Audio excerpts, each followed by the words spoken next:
On Global TV News Express, troops arrest suspected terrorist in Taraba, recover weapons. Economic Community of West African States defends Nigeria amid Niger's claims of destabilization. In business, federal government and transporters unveil 50% subsidized fares to 12 states. On the foreign scene, NASA makes history with closest ever approach to CERN. And in sport, Chelsea rule out January move for Napoli striker Victor Osimhen. Hello and welcome to all our viewers in Nigeria and around the world to News Express on Global Television, coming to you live from the nation's capital, Abuja. I am Anthony Momodu. A quick reminder that Global Television is on DSTV channel 365 and free to air on Nikonsat. The Director General of the Nigerian Civil Aviation Authority, Chris Najomo, has called for a meeting with airline chief executive officers following the consistent flight delays and cancellations during this festive season. Director of Public Affairs and Consumer Protection, NCAA, Michael Achimogu, disclosed this on his X handle, stating that Najomo is cutting short an important assignment to meet with all the CEOs of domestic airlines in Nigeria on Friday, adding that this is a proof that the authority cares. Achimogu recounted an experience he had while trying to catch his flight. The Gurumalam local government area of Kano State has shut down the Akwanan Gafan tomato market, which was allegedly being used for prostitution, adultery, and homosexuality, and other immoral activities. According to reports, some youth and married women were engaging in these acts within the market premises, prompting the local council to take action to restore sanity. The council chairman, Aminu Gadawa, confirmed the development, stating that all market occupants were given 7-day ultimatum to vacate the premises or face the full wrath of the law. Troops of 6th Brigade Nigerian Army, Sector 3, Operation Wild Stroke, have arrested a suspected terrorist in Gaba Chede community of Bali local government area of Taraba State. The suspect, identified as Nura Yakubu, was arrested while acting on credible intelligence. Investigations revealed that Yakubu, a food vendor, was involved in harboring terrorists deployed to Taraba State for terrorist activities. Acting Assistant Director of 6th Brigade Army Public Relations, Captain Olubodunde Oni, in a statement, said further findings linked him and his gang to the kidnapping of a businessman, Arinze, and the son of Alhaji Ibrahim some time ago in the Gabatoa community of Bali local government area. And still in the news, troops of 1 Brigade in Sector 2 Joint Task Force Northwest Operation Fasan Yama have neutralized several terrorists, including a notorious kingpin known as Alhaji Maoli. The operation took place in May Shekar village near the Kunchin Cargo Town, which is one of the local communities that had suffered under the Maoli's reign of terror. Maoli is renowned for always imposing illegal levies on residents of Onwan-Rogo and Meshika, the Magazawa, and other surrounding areas of the Bibis in Safi local government area of Zamfara State. In a statement by the coordinator, Joint Media Coordination Center, Operation Fasan Yama, Colonel Abubakar Abdullahi, said the operation, which led to the killing of the terrorist, was initiated in response to intelligence reports of terrorists on motorcycles operating in Bibis axis of Bibis district, Safi local government area of Zamfara State. Hundreds of passengers have been left stranded for 2 days at the Warri train station, Delta State, following a breakdown of the free train service introduced for the festive season. The incident has sparked frustration and disappointment among travelers as reports gathered say many passengers expressed concerns about the delay in addressing the situation, attributing it to poor maintenance of the free train service. Recall that the free train service was launched as a special initiative by President Bola Ahmed Tinubu to ease travels for Nigerians during the festive season. However, the Warri Station breakdown has cast a shadow on the program, leaving passengers frustrated and stranded, calling on government and relevant agencies to put first the repairs and provide immediate assistance to those affected. The federal government and 35 of the 36 states of the country have proposed to spend 74.249 trillion naira as budget next year to alleviate poverty and improve the fortunes of the citizenry in 2025. This is as Rivers State, which is immersed in political crisis, and the Federal Capital Territory, Abuja, are yet to announce their budgets. According to summation of the various budgets, the sum of 35.676 trillion naira or 48.05% would be spent on capital projects, while recurrent expenditures were allocated 38.573 trillion naira, which is 51.95%. The Nigerian police force across several states in the country has apprehended multiple groups of armed robbers, cultists, and hoodlums targeting fund seekers and engaging in gangsterism during Christmas celebrations. This is contained in a statement signed by the force Public Relations Officer ACP Olumuyiwa Adejobi. According to the statement, the police operatives attached to Lagos State Command received a distress call that a group of hoodlums armed with dangerous weapons operating around the Safejo area of Umukoko, Lagos State, and upon receiving the call, the command's swift response led to the arrest of 3 of the suspected hoodlums, identified as Emmanuel Okoli, Ogunde Tejiri, and Emmanuel Oje.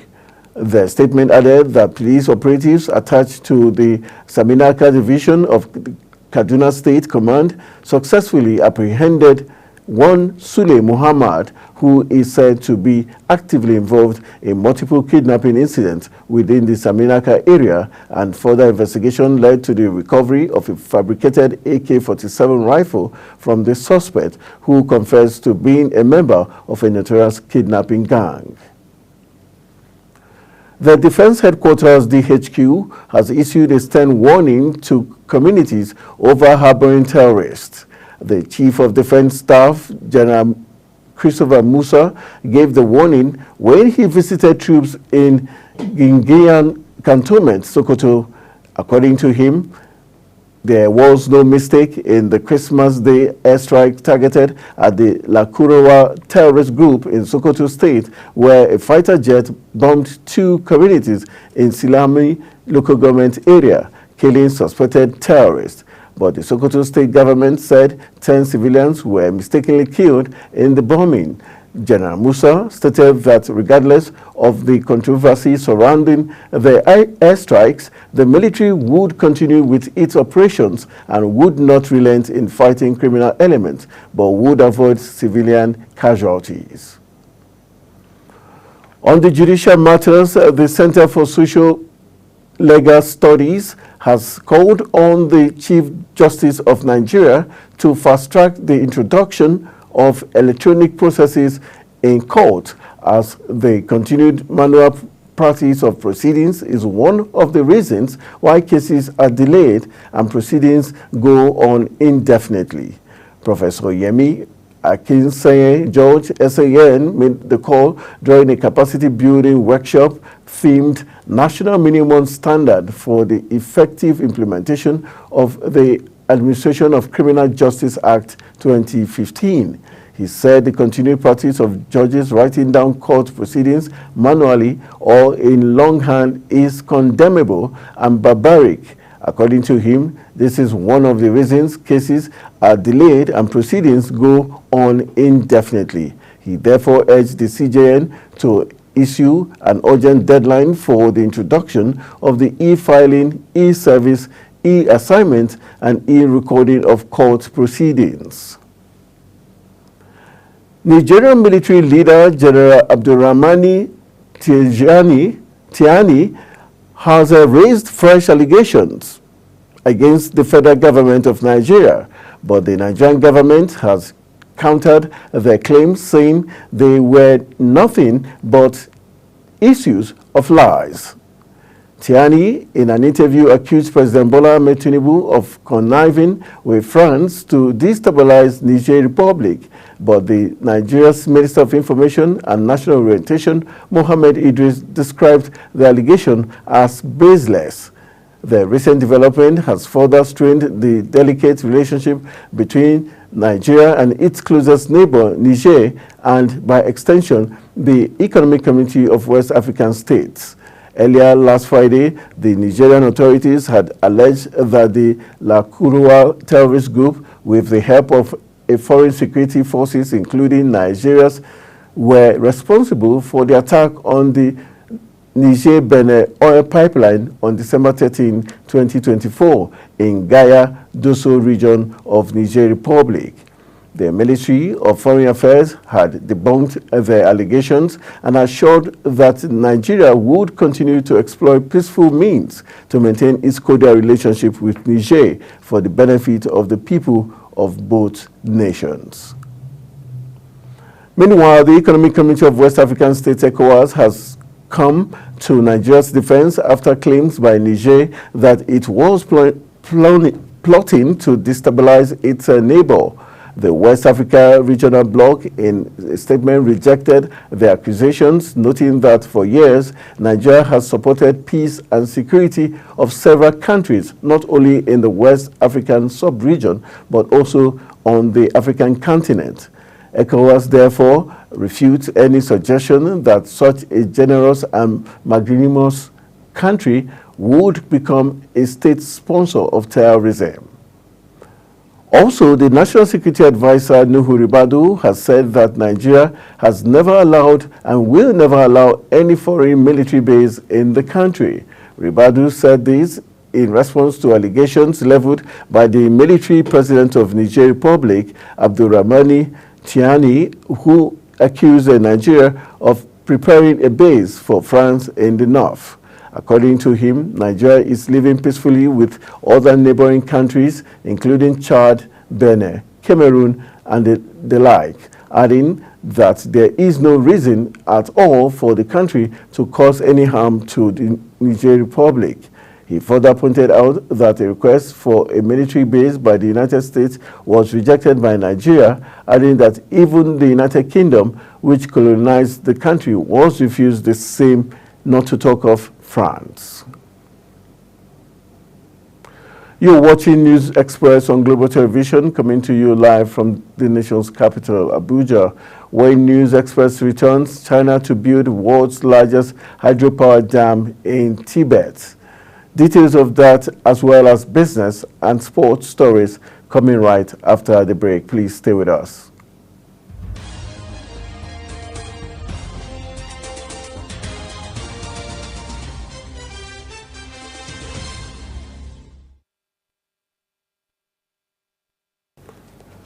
Welcome back from the break. In business, the Road Transport Employees Association of Nigeria has released a new price list for transport fares to 12 states based on the 50% transport palliative provided by the federal government. The association is among the 5 transport unions companies partnering with the federal government in transport palliative scheme alongside the National Union of Road Transport Workers, the Association of Luxurious Bus Owners of Nigeria,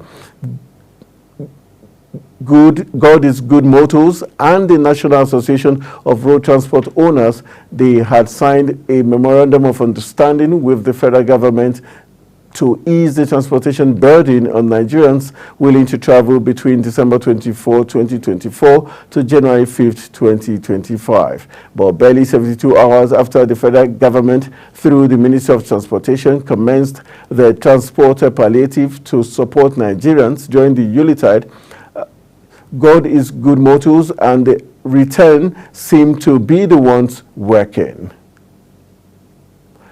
The African Development Bank has revealed that the continent loses about $1.6 billion every day to illicit financial flows and profits shifting on the part of multinationals operating in Africa.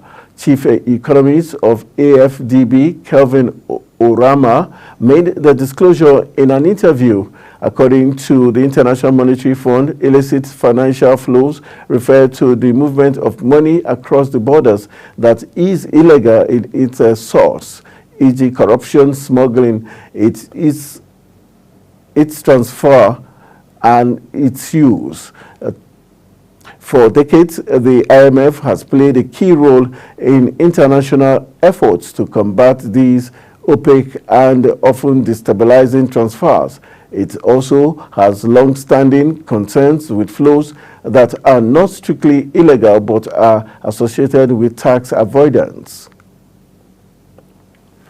The Central Bank of Nigeria, CBN, has attributed the significant decline in oil revenue for the third quarter of 2024 to aging pipeline infrastructure and operational efficiencies.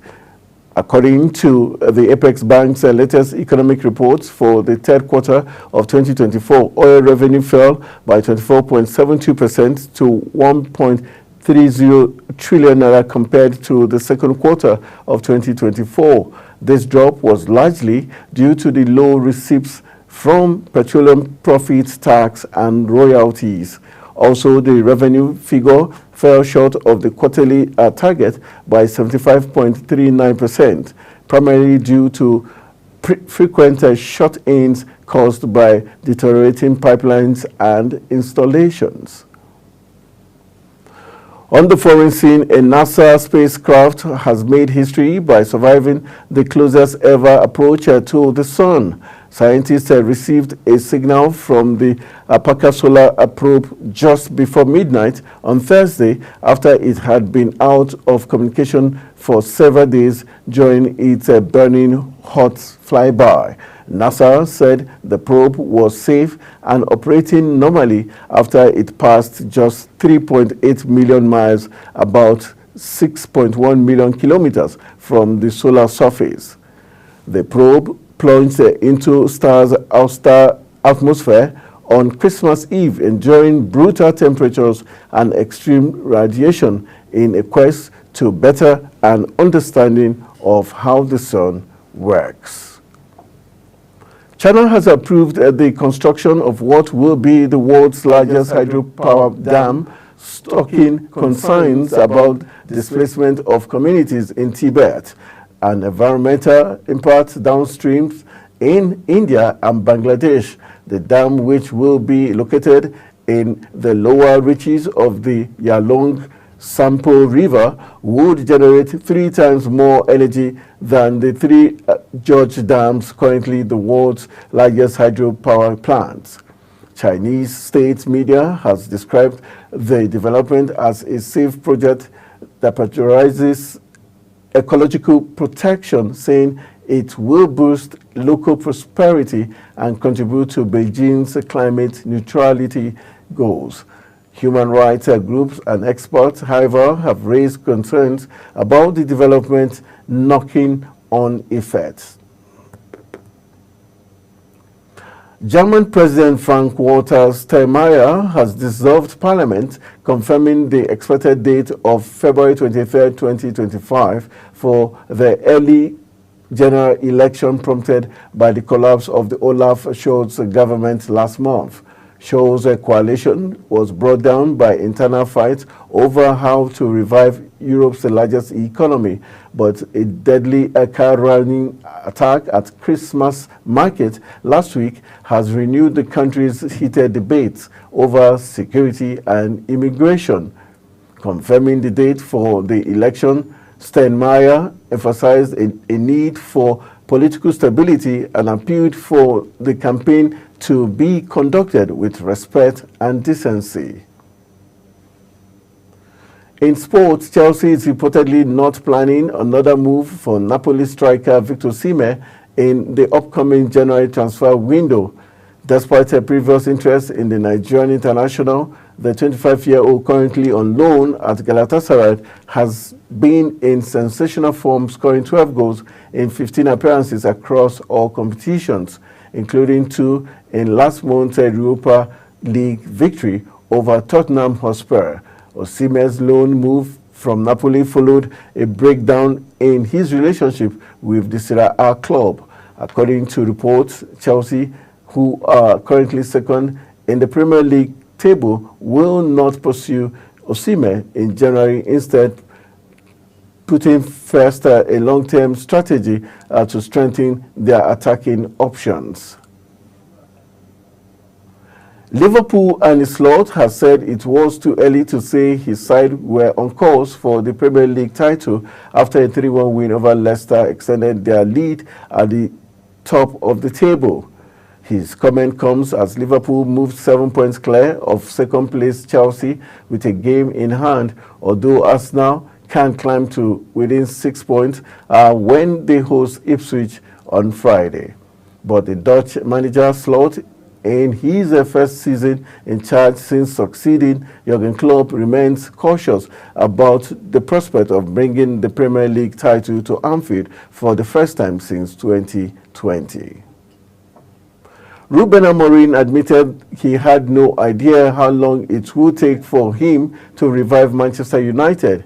He said his focus was on survival after a defeat by Wolves condemned him to the worst start by any Old Trafford boss in nearly 100 years. This comes after Thursday's 2-0 loss at Molineux United, third straight defeat, and made Amorim the first United manager to lose 5 or more of his first 10 matches in charge since Walter Krikma in January 1932. The National Sports Commission has unveiled the Renewed Hope Initiative for Nigerian sports economy, a plan to transform the nation's sports industry through the Reset, Refocus and Relaunch initiative, which seeks to reset Nigeria's sports ecosystem from competition-driven to a developmental-driven and value-addition industry. The strategy brief signed by the NSC chairman, Shehu Diko, was designed as a framework to establish sports as a vital driver of Nigeria's socio-economic growth and development.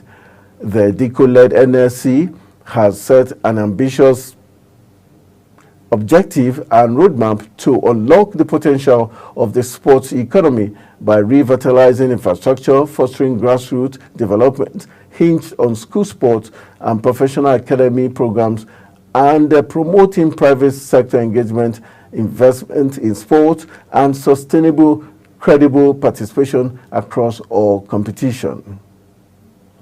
To end Global Television News Express, here is a summary of our top stories. Troops of 6th Brigade Nigerian Army, Sector 3, Operation Well Stroke, have arrested a suspected terrorist in the Gaba Chede community of Bali local government area of Taraba State. The Economic Community of West African States has come to Nigeria's defense after claims by Niger that it was plotting to destabilize its neighbors. In business, the Road Transport Employees Association of Nigeria, RETAN, has released a new price list for transport fares to 12 states based on the 50% transport palliative provided by the federal government. On the foreign scene, a NASA spacecraft has made history by surviving the closest ever approach to the sun. And in sport, Chelsea is reportedly not planning another move for Napoli striker Victor Osimhen in the upcoming January transfer window, despite previous interest in the Nigerian international. That's all we have for you on Global Television's News Express. A quick reminder that Global Television is on DSTV channel 365 and on StarTimes channel 276 and free to air on Nikonsat. Kindly follow us across all social media platforms now showing on your screen using @Global TV NG. I am Anthony Momodu. Thank you for watching.